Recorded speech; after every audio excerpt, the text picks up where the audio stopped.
आगे क्वेश्चन लिखा हुआ है the likelihood of individual in a population carrying two specific alleles of a human DNA marker each of which has a frequency of 0.3 will be. तो देखो क्या पूछा है आपसे, सपोज करो दो आपके पास में एलील्स हैं, कैपिटल ए स्मॉल ए, इसकी फ्रीक्वेंसी दी हुई है 0.3, इसकी दी हुई है 0.3। आपसे पूछ रहा है कि ये जो हेटेरोजाइगोट होगा दोनों एक साथ रहते हैं उसकी प्रोबेबिलिटी क्या है। तो सिंपल इसमें हार्डी-वेनबर्ग लॉ लगा दो। अब इसकी जो फ्रीक्वेंसी हेटेरोजाइगोट की हम जानते हैं ये होती है 2pq। अब सपोज करो इसको आप p बोल रहे हो, इसको q बोल रहे हो, तो ये हो जाएगा 2 इंटू 0.3 इंटू 0.3। तो योर हेटेरोजाइगोट की फ्रीक्वेंसी विल बी 0.1 है। तो इसका आंसर हो जाएगा थर्ड ऑप्शन। नेक्स्ट बात करते हैं हम coining the terms gene. Gene किसने दिया था? विलियम जॉनसन ने दिया था। Construction of first accurate physical model of DNA James Watson and Francis Crick ने सबसे पहले दिया था। Confirmation of semi conservative replication, तो ये किसका एक्सपेरिमेंट था? Meselson and Stahl. फिर आता है discovery of Chargaff group, ये चार ग्राफ ने की थी। ठीक है, तो ऑप्शन आप मैच कर लेना इसके क्या होंगे। अगला क्वेश्चन हम पढ़ते हैं, दो स्टेटमेंट असर्शन रीजनिंग का है। Synchronisation of flowering between parental lines ensure effective hybrid seed, बिल्कुल सही बात है। For effective synchronisation of flowering the seed parental line is sown earlier than the pollen parent, बिल्कुल फैक्ट है ये। तो आप इसको, दोनों ही स्टेटमेंट आपके करेक्ट हो गए।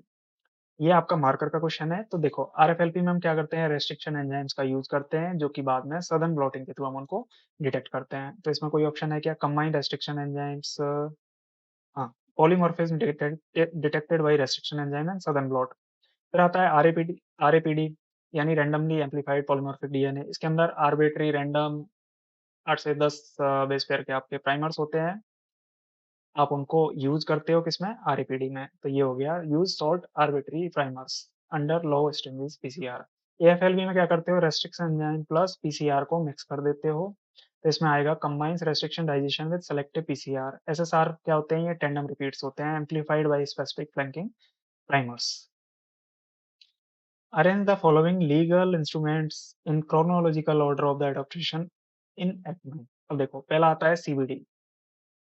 सीबीडी फिर आता है आपका बायोलॉजिकल डाइवर्सिटी एक्ट। तो ये तो देखो सबको पता है कब आया था, ये 2002 में आया था। और जो आपका पीपीवीएफआरए आया था ये एक्चुअली में 2001 में आया था, बट इसको 2005 के अंदर ये इन्फोर्स हुआ था। फिर आता है international treaty on plant genetic resources for food and agriculture. तो ये आपकी आई थी 1992 के अंदर। ठीक है, और ये भी आपका आया था 2001 में सीबीडी। तो सबसे पहले आपका सीबीडी आ जाएगा, फिर आपका ये प्रोटेक्शन आ जाएगा, फिर बायोलॉजिकल डाइवर्सिटी आ जाएगी और 1992 आ जाएगा। ठीक बात है। हम्म। ओके। फिर आता है certain plant species produce recalcitrant seed, ठीक है, that are highly sensitive to desiccation of low temperature making traditional seed banking unsuitable. Which of the following ex conservation approaches is most appropriate for long term preservation of such species and why. ठीक है, अब आता है इसमें क्या लिखा हुआ है, establishment of field gene bank because natural condition are best replicated. ना भाई, इसको इतना ज़्यादा नहीं कर सकते हो आपकी फील्ड जीन बैंक पर लंबे टाइम के लिए, इसको लॉन्ग टर्म प्रिजर्व करना है आपको, वो पॉसिबल नहीं है इसमें। फिर आता है conventional seed storage in dry and cold condition. ना भाई, ये इसको खत्म कर देगा क्योंकि इनमें जैसे ही मॉइस्चर कम हुआ ये सीड बाइबल नहीं रहते हैं। फिर आता है in vitro tissue culture combined with cryopreservation and circumvents the drying intolerance. ये काफी हद तक लॉन्ग टर्म प्रिजर्वेशन प्रोवाइड करता है किसको? रिकैल्सिट्रेंट सीड्स को। बॉटनिकल गार्डन ये कोई काम के नहीं है। ठीक है, तो इसमें थर्ड ऑप्शन करेक्ट हो जाएगा। Which of the following best describe the primary mechanism by which histone modification contribute to heritable change in gene activity without altering the DNA sequence? तो देखो ये एक्चुअली इसको बोलते हैं हम एपिजेनेटिक चेंज। क्या बोलते हैं? एपिजेनेटिक। एपिजेनेटिक चेंजेस वो होते हैं जो विदाउट डीएनए या तुम्हारे जीन सीक्वेंस उसमें कोई चेंज नहीं होता है, बट कुछ प्रोटीन्स होती हैं जिनका मॉडिफिकेशन जैसे हिस्टोन प्रोटीन्स होती हैं वो जीन के एक्सप्रेशन को बढ़ा या घटा सकता है। जैसे एक प्रोसेस होती है इसमें एसिटाइलेशन। एसिटाइलेशन एसिटाइलेशन एक होता है मिथाइलेशन। तो इन जनरल हम बोलते हैं एसिटाइलेशन एक्सप्रेशन को बढ़ाता है, यानी जो टाइटनिंग होती है स्टोन्स के कारण डीएनए पे जो क्रोमोसोम्स के अंदर उसको ये लूज करता है, जीन का एक्सप्रेशन बढ़ेगा। बट मिथाइलेशन होता है ये घटा भी सकता है और ये बढ़ा भी सकता है, डिपेंड करता है कि ये कहाँ जाके ये बाइंड कर रहा है। तो अब आपके ऑप्शंस पढ़ते हैं। They directly alter the base pairing between within the DNA double है। भाई कोई लेना देना नहीं बेस पेयरिंग से। They recruit DNA repair enzyme that introduce specific mutation. ना भाई कोई मतलब नहीं है इसका, इनका सिर्फ एक ही काम है, लूज करना या टाइट करना, किसके द्वारा, स्टाइलेशन या मेथाइलेशन के through. They influence chromatin compaction accessibility to transcription factor. हाँ ये करते हैं ये, क्योंकि एसिटाइलेशन क्या करेगा, लूज कर देगा, तो ट्रांसक्रिप्शन फैक्टर या अदर जो एक्सप्रेशन में हेल्पफुल प्रोटीन्स होते हैं वो इजीली डीएनए से बाइंड हो पाएंगे, जिनसे बाइंड हो पाएंगे और एक्सप्रेशन अच्छा होगा। ये सही है। They lead to degradation of specific, ना भाई ये कोई लेना देना नहीं, तो third option will be your correct answer. फिर बात करते हैं classic operon structure which consist of a cluster of genes under control of a single promoter. हम जानते हैं कि जो एक सिंगल प्रोमोटर होता है जो एक्स वाई जेड या फिर कितनी भी यहाँ जीन्स होती है, मल्टीपल जीन्स को कंट्रोल करता है ये promoter, and transcribe together into single polycistronic mRNA molecules. तो हम जानते हैं कि ये सिर्फ प्रोकैरियोट्स के अंदर मिलते हैं, किसमें, प्रोकैरियोट्स। यूकैरियोट्स का अपना खुद का अपना सिस्टम होता है जो बहुत ही कॉम्प्लिकेटेड होता है और काफी बड़ा जीनोम होता है, तो हमारे को ओपेरॉन की उतनी यूजफुलनेस नहीं होती है। अब वायरस तो भाई दूसरे के ऊपर डिपेंड करता है, इसको तो कोई लेना देना ही नहीं है ना, ये खुद का कुछ नहीं रखेगा, ये दूसरे की मशीनरी को ही यूज करेगा, तो इसका आंसर सिर्फ क्या आएगा, प्रोकैरियोट्स। फिर आता है seed certification process typically involve several की स्टेप्स। हाँ क्या पूछा है देखते हैं। तो आपको बनाना है कि सबसे पहले क्या करते हैं और सबसे लास्ट में क्या करते हैं। तो सबसे पहले क्या करना है आपको, सुपरविजन ऑफ पोस्ट हार्वेस्ट में receipt and scrutiny of application and verification of seed source. ठीक बात है, सबसे पहले आप क्या करोगे, सीड सोर्स कहाँ से ला रहे हो, यानी आपको सीड प्रोड्यूस करना है तो आपको इनिशियल मदर सीड तो चाहिएगा। तो सबसे पहला काम आपको सीड सोर्स का पता करना है। इसके बाद में आप क्या करोगे, फील्ड, जब सीड ले आते हो तो फील्ड इंस्पेक्शन होंगे उस चीज़ के, उसको इंस्पेक्ट करोगे कि भाई सीड जो आपका लगाया गया है वो ठीक तरह से लगा है या नहीं लगा है। तो पहला काम ये, दूसरा काम ये, तीसरे में क्या करोगे आप, जब आपकी क्रॉप हार्वेस्ट स्टेज पे होती है उसके बाद में आप उसको मॉनिटर करते हो, और लास्ट में आप उन सैंपल्स को सीड टेस्टिंग उसकी मतलब जो आपने सीड प्रोड्यूस किया है वो जेनेटिकली प्योर है या नहीं, तो उसके लिए आप उसको टेस्टिंग के लिए भेजते हो और आप एक सर्टिफिकेट पाते हो। तो इनका हो जाएगा आपका B, D, A and C. Next question है, this type of pollination involves the transfer of pollen from anther to the stigma of same flower. अब देखो एक एक टर्म को देखते हैं, geitonogamy, autogamy, xenogamy, plasmogamy. Geitonogamy का क्या मतलब होता है कि आपका एक प्लांट है, यहाँ एक फ्लावर है, एक यहाँ फ्लावर है, तो इसका पॉलन इसके ऊपर आके अगर सेम प्लांट पे लैंड कर रहा है बट दूसरे फ्लावर पे जाके मैच कर रहा है तो उसको बोलते हैं जिटेनोगेमी। ऑटोगेमी मतलब होता है सेम एक ही फ्लावर का एंथर खुद के स्टाइल और स्टिग्मा या ओवरी पे जाके इसको फर्टिलाइज कर पाए, तो इसका आंसर हो जाएगा ऑटोगेमी।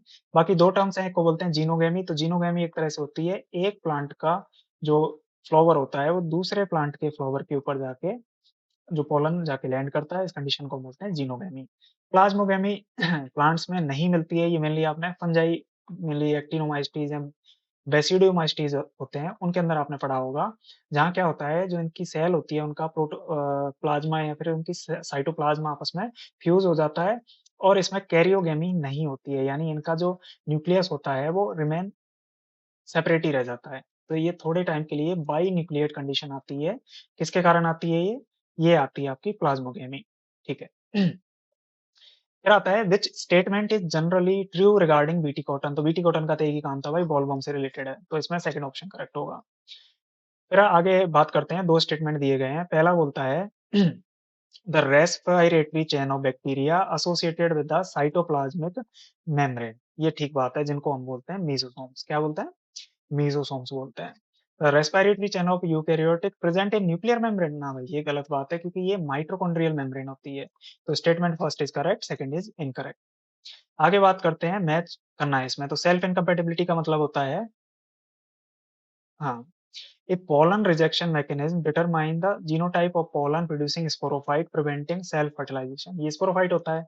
सिनर्जिड्स आपने पढ़ा होगा, जो फीमेल गैमेटोफाइट होता है उसके अंदर, यानी कि two specialised cell located within the embryo sac micropylar end पे होती हैं, वे क्या प्रोवाइड करती हैं, क्रिटिकल रोल प्रोवाइड करती हैं किसमें, guiding pollen tube entry and degeneration after fertilisation. तो सिनर्जेटिक सेल के अंदर फर्स्ट हो जाएगा, ए के अंदर आपका थर्ड आ जाएगा। ट्रिपल फ्यूजन आप जानते ही हो, एक key event where male gamete fuse with the two polar nuclei, already हम इसको डिस्कस कर चुके हैं। तो इसमें आ जाएगा आपका सेकंड, सेकंड में आ जाएगा आपका, सॉरी, सी के अंदर आपका आएगा फोर्थ। रिमेनिंग एक बचा डाइगोमी डाइकोगेमी। डाइकोगेमी क्या होता है? प्रोटेम्परी कंडीशन दे रखी है। टेम्परी मतलब पहले मेल मैच्योर होता है, तो इसके अंदर आ जाएगा आपका सेकंड ऑप्शन। फिर आता है एक key event where one male gamete fuse with the two polar nuclei. ये फिर से आ गया। अच्छा सॉरी, ये उसी क्वेश्चन का पार्ट है, हम इसको डिस्कस कर चुके हैं। Next, in replication of DNA, the leading strand synthesized continuously in the same direction as the moment of replication 4, requiring only one initial primer। हम जानते हैं जो लीडिंग स्ट्रैंड होता है उसके ऊपर कंटिन्यूअस आपका डीएनए रेप्लिकेशन होता है और सिंगल प्राइमर की नीड होती है। सेकंड ऑप्शन है आपका, स्टेटमेंट है आपका, in DNA replication the lagging strand is synthesised discontinuously in the opposite direction to the moment of replication 4 in short fragment called Okazaki fragment। each Okazaki fragment requires a new primer। क्योंकि हम जानते हैं कि जो DNA polymerase होता है वो सिर्फ एक थ्री हाइड्रोक्सिल ग्रुप जो OH ग्रुप होता है, फ्री OH ग्रुप की तरफ ही वो न्यू न्यूक्लियोटाइड्स को ऐड कर सकता है। ठीक है, तो जो लैगिंग स्ट्रैंड होता है उस पर डिसकंटिन्यूअस सिंथेसिस होता है डीएनए का, और उन फ्रेगमेंट्स को हम बोलते हैं ओकाजाकी फ्रेगमेंट्स। तो दोनों ही स्टेटमेंट आपके करेक्ट हैं। अब नेक्स्ट है आपका ओनियन, कैबेज, मेज, इनकी कुछ टेक्निक्स दी गई हैं, सीड प्रोडक्शन से रिलेटेड है। तो देखिए ओनियन की जब भी हम बात करते हैं तो इसमें क्या होगा, आपका जो बल्ब होता है उससे हम सीड बना लेते हैं। कैबेज के अंदर एक बहुत इंपॉर्टेंट चीज होती है जिसको हम बोलते हैं बोल्टिंग। बोल्टिंग क्या होता है, ये इसको लो टेम्परेचर या फिर बहुत कम टेम्परेचर इसको दिया जाता है, या कोल्ड टेम्परेचर होता है जो कि इसके अंदर सीड सेट का काम करेगा, फ्लोविंग कराता है इसमें, किसमें, कैबेज के अंदर। मेज में हम पढ़ते हैं डिटेल्सलिंग, और जो कॉटन होती है उसके अंदर hand emasculation and dusting of pollens करते हैं हम। फिर आता है hindrance of self pollination due to some physical barrier such as the presence of thin membrane around anther is known as herkogamy. ठीक है, तो इसको हम बोलते हैं हम हर्कोगेमी, यानी कोई फिजिकल बैरियर होता है। तो डाइकोगेमी मतलब मैच्योरेशन टाइम डिफरेंट होता है। चेस्मोगेमी मतलब आफ्टर फर्टिलाइजेशन फ्लावर अगर ओपन हो रहा है तो उसको बोलते हैं chasmogamy. Plasmogamy already we have discuss. अब नेक्स्ट क्वेश्चन की तरफ बढ़ते हैं। एक cross between two breeding lines, one with a dark red flower है एंड दूसरा है व्हाइट फ्लावर। क्या प्रोड्यूस कर रहा है ये? Light red. यानी एक था रेड एक था व्हाइट, बट इनका जो F1 प्रोड्यूस हुआ है वो कैसा है? Light red. यानी जो तुम्हारा डोमिनेंस था उसके अंदर कमी आ गई है, तो इसी को हम बोलते हैं इनकम्प्लीट डोमिनेंस। नेक्स्ट बात करते हैं, दो स्टेटमेंट दिए गए हैं यहाँ, चार स्टेटमेंट हैं। अब इसमें से पूछा गया है कौन कौन से करेक्ट है। तो पहला स्टेटमेंट है homologous chromosome pairing and synapsis during prophase 1 are critically mediated by the synaptonemal complex. ठीक बात है। फिर आता है reductional division of meiosis first is followed by a equational division in meiosis 2 where sister chromatids separate and reduce the chromosome number twice। भाई कोई लेना देना नहीं है इक्वेशनल, इसमें क्रोमोसोम नंबर चेंज नहीं होते हैं, ये तो गलत है। Meiosis maintains the specific chromosome number of a species. ठीक है, क्योंकि एक ये क्या है, हैप्लॉइड गैमेट बनाता है, जब फर्टिलाइजेशन होता है तो हमारे पास में फिर से डिप्लॉइड आ जाती है, या फिर हमारे पास में एग्जैक्ट क्रोमोसोम कॉम्प्लीमेंट हो जाता है। फिर आता है मियोसिस ऑक्योर्स इन रिप्रोडक्टिव सेल्स। ये भी ठीक है, तो इसमें मुझे बी ऑप्शन ही गलत लग रहा है। नेक्स्ट क्वेश्चन है along with the dominance and over dominance hypothesis there is another hypothesis called the epistasis.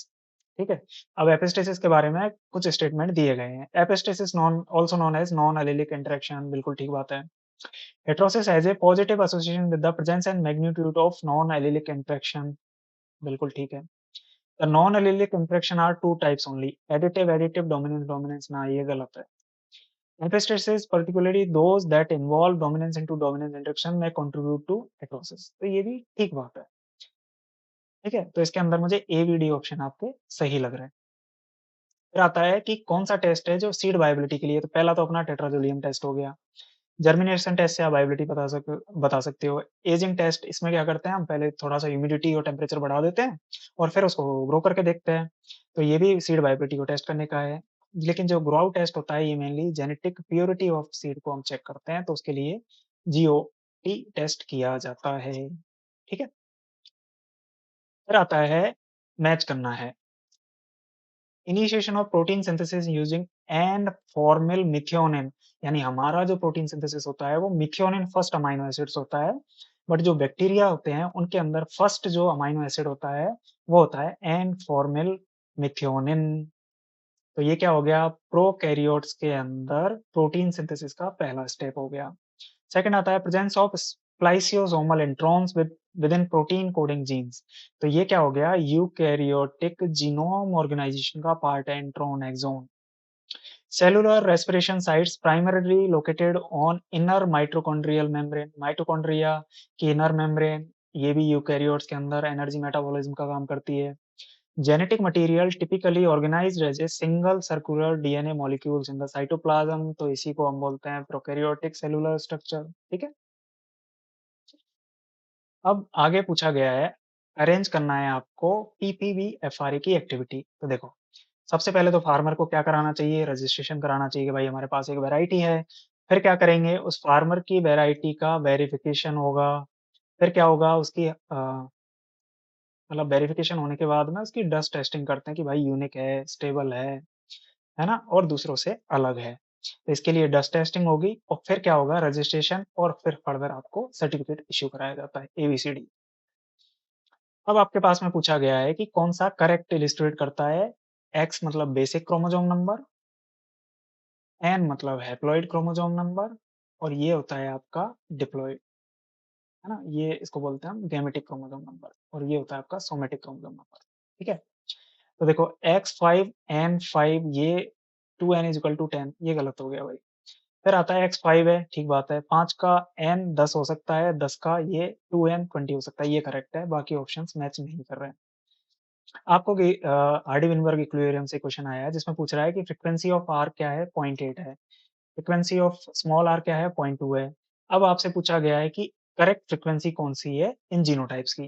तो देखो, आर आर की फ्रीक्वेंसी को हम बोलते हैं पी स्क्वायर होगी, स्मॉल आर की क्यू स्क्वायर होगा, capital r small r heterozygote की 2pq होगी। तो देखो, पी स्क्वायर कितना होना चाहिए, सबसे पहले पी स्क्वायर निकालते हैं, तो ये होगा 0.8 इंटू 0.8। ठीक है। तो ये हो गया 0.016। बात है, सॉरी, 64।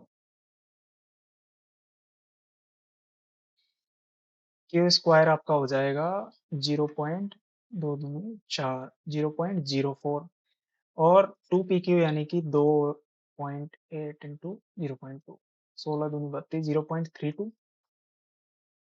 पी स्क्वायर आपका आया 0.64, आर आया 0.04, और आपका हेट्रोजाइगोट आ गया 0.32। कोई मैच कर रहा है इसमें, थर्ड ऑप्शन। दो स्टेटमेंट दिए गए हैं, inbreeding depression is most common in cross pollinated crop, बिल्कुल ठीक बात है। Repeated selfing though it reduce vigour, it is necessary to create genetically stable inbred lines, heterosis के लिए जरूरी होता है, तो ये दोनों ही स्टेटमेंट करेक्ट। अब इसमें क्या है, दो स्टेटमेंट्स हैं, फिर से असर्शन है, रीजनिंग का क्वेश्चन है। According to the over dominance hypothesis, the heterosis is the result of superiority of the heterozygote over two homozygote. Over dominance में क्या बोलता है कि हेटेरोजाइगोट होमोजाइगोट से सुपीरियर होते हैं, ये करेक्ट है। ओवर डोमिनेंस हाइपोथेसिस कहती है कि superiority of heterozygote arise due to the masking of deleterious effect of recessive allele, तो ये गलत है क्योंकि ये डोमिनेंस हाइपोथेसिस का स्टेटमेंट है, तो इसके अंदर ए करेक्ट है, बी गलत है। Which of the following statement about the scope of ITPGRFA? देखो, ITPGRFA ये कब आया था, 1992 में आया था। इसका मेन क्या था, conservation for food and agriculture, है ना, फूड एंड एग्रीकल्चर। तो एनेक्सर ए के अंदर जो चीज आती है वो मेनली आपकी होती है फूड क्रॉप्स, यानी आपकी जो फील्ड क्रॉप्स होती है या फिर जो आपकी मेन क्रॉप्स होती हैं उनको कंजर्व करने के लिए एनेक्सर वन बना हुआ है। तो पहला ऑप्शन करेक्ट है। सारे बायोम को ये इंक्लूड नहीं करता है, ये सिर्फ और सिर्फ इनको इंक्लूड करेगा, एनेक्सर वन वाली को। It emphasises food security as a key motivation of coverage, बिल्कुल ठीक बात है, एनिमल्स को ये नहीं करता है, तो इसके अंदर A and C will be your correct answer. Sugarcane में क्या होता है, सीड सेट्स होते हैं, है ना, इसको बोलते हैं सीड सेट्स। बनाना के अंदर हम क्या यूज करते हैं भाई, बनाना में हम यूज करते हैं सकर्स। स्वीट पोटैटो में, स्वीट पोटैटो के अंदर वाइन कटिंग्स लगाते हैं। स्ट्रॉबेरी के अंदर हम रनर्स यूज करते हैं। फिर आता है, which of the following not an assumption of the Hardy Weinberg equilibrium, actually ये कौन सा एजम्पशन है वो पूछा गया, एजम्पशन। इसमें रैंडम मीटिंग आंसर होगा क्योंकि बाकी सब ये एजम्पशन में नहीं आते हैं। जिसके अंदर चार मेजर एक्टिविटीज दी गई, सॉरी, इनको अरेंज करना है, इनका sequential order of occurrence from start to finish. तो सबसे पहले पढ़ते हैं statement. Primase synthesize salt RNA primers on both templates, providing a free 3 days OH end to start synthesis of replication. ये ठीक बात है. Enzyme helicase further unbinds the DNA at the replication fork, separating the two strands. तो सबसे पहले तो भाई initiator proteins bind to specific sequence of origin of replication, जो एक बबल बनाएगा. तो सबसे पहले डी आ जाएगा, फिर क्या करेगा, आपका जो प्राइमेज होगा वो जाके जुड़ेगा, ए ऑप्शन आ जाएगा, फिर आपकी हेलिकेज एक्टिविटी होगी, बी ऑप्शन आ जाएगा, और इसके बाद में डीएनए पॉलीमरेज इस पे क्या करता जाएगा, आपके न्यू न्यूक्लियोटाइड्स को ऐड करता चला जाएगा. तो डी ए बी सी. अब इसमें पूछा गया है कि पिजन पी क्या है, जिसको बोलते हैं क्रॉस पॉलिनेटेड क्रॉप. तो ये बिल्कुल ठीक बात है. Pigeon P although self pollination can occur with in the bird before the pollen flower opens, cross pollination 20-70% होता है, बीज के द्वारा हो सकता है. तो दोनों ही स्टेटमेंट इसके करेक्ट है. Find out the event factor that are exceptions to Mendel principle. तो देखो भाई, कंप्लीट डोमिनेंस तो मेंडल के प्रिंसिपल के बेस्ड ही है. बाकी ये तीनों जो रामायण है, ये तीनों ही मेंडेलियन प्रिंसिपल के अगेंस्ट में काम करते हैं. फिर आता है several steps for seed processing, arrange करना है इनको स्टार्ट से. तो सबसे पहले क्या करना है हमें, सीड प्रोसेसिंग के बारे में पूछा गया है. हाँ, सबसे पहले तो आप क्या करोगे, इसको हार्वेस्ट करके लाओगे फील्ड से, थ्रेसिंग करोगे, सुखाओगे. फिर क्या करोगे, इसकी क्लीनिंग करोगे. क्लीनिंग करने के बाद में क्या करना है आपको, इसकी सीड टेस्टिंग करनी है. सीड टेस्टिंग कराने के बाद में क्या करोगे, आप इसकी लेबलिंग करोगे और इसको बेचने के लिए रेडी करते हो.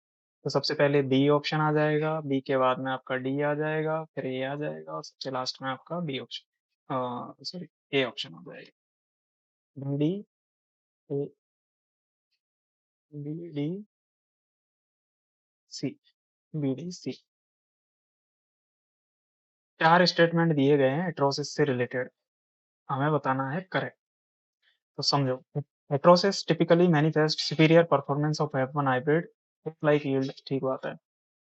डोमिनेंस हाइपोथेसिस एक्सप्लेन करती है कि deleterious recessive allele from one parent are masked by the dominant allele. ये सही बात है. Overdominance hypothesis heterozygote have a fitness advance superior to the homozygote. ये भी सही बात है. फिर आता है narrow sense heritability is consistently higher in F1 hybrid. तो ये गलत है, क्योंकि नैरो सेंस हाइब्रिड इरिटेबिलिटी मतलब आपका एडिटिव जेनेटिक वेरिएंस इंपॉर्टेंट है, लेकिन एडिटिव जेनेटिक वेरिएंस जो आपकी हेटेरोसिस होती है इसके अंदर कंट्रीब्यूट नहीं करता है, ये डोमिनेंस वेरिएंस होता है. इसलिए ये स्टेटमेंट गलत हो जाएगा. तो आपके A B and C correct रहेंगे. अब बात करते हैं which of the following polymer are associated with the plant cell wall.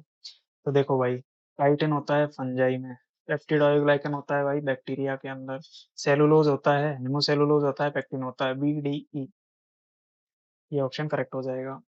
आगे बात करते हैं ex situ conservation of plant genetic resources. Primary benefit of integrating molecular marker technique germplasm characterization evolution में क्या फायदा है इसका. तो eliminate need for field based phenotype, ना, इससे कोई ज्यादा फर्क नहीं पड़ता है. The enable accurate and efficient evaluation of genetic diversity, ठीक है. Help identify genetically redundant accession, ये सही है. ठीक है.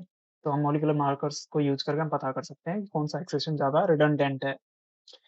They ensure conserve जनोप्लाजी completely free from harmful. ना जेनेटिक म्यूटेशन का ये थोड़ा बहुत चेंज पता कर सकते हैं, बट ये सारी म्यूटेशंस के बारे में पता नहीं कर सकते हैं. ये कॉस्ट रिड्यूस करते हैं, रेवल रिक्वायरमेंटिंग लाइव ना, इससे कोई लेना देना नहीं है. तो इसमें सेकंड ऑप्शन करेक्ट हो जाएगा. फिर आता है AFLP combines restriction enzyme digestion with selective PCR. ये सही बात है. AFLP कोडोमिनेंट मार्कर नहीं है भाई, ये डोमिनेंट मार्कर है. ये प्रेजेंस और एब्सेंस के बेसिस पे ये बताता है. तो ये हेटेरोजाइगोट और डोमिनेंट होमोजाइगोट को डिफरेंशिएट नहीं कर सकता है. तो statement first is correct, second is false. Tetrazolium test is used for test viability of seed. The steps of tetrazolium test are follows. तो सबसे पहले हम क्या करते हैं, इसमें सीड को भिगो के रख देते हैं 2-4 घंटे के लिए. फिर हम क्या करेंगे, इसके अंदर टेट्राजोलियम डाल देते हैं. टेट्राजोलियम का सॉल्यूशन होता है 235 ट्राई टेट्राजोलियम क्लोराइड. इसको हम डालते हैं, फिर क्या करते हैं, इसको रिंसिंग करते हैं. इसको अच्छे से रिंस करेंगे, जिससे जो आपका एक्स्ट्रा स्टेन आ गया है वो हट जाएगा. फिर हम इसको एग्जामिन करते हैं seed intensity location of staining की. तो इसके अंदर क्या आ जाएगा, सबसे पहले तो आपका सोकिंग सीड आ जाएगा, सी, ए, बी एंड डी. कुछ स्टेटमेंट दिए गए हैं crossing over genetic recombination frequency के बारे में. करेक्ट स्टेटमेंट क्या है वो बताने हैं.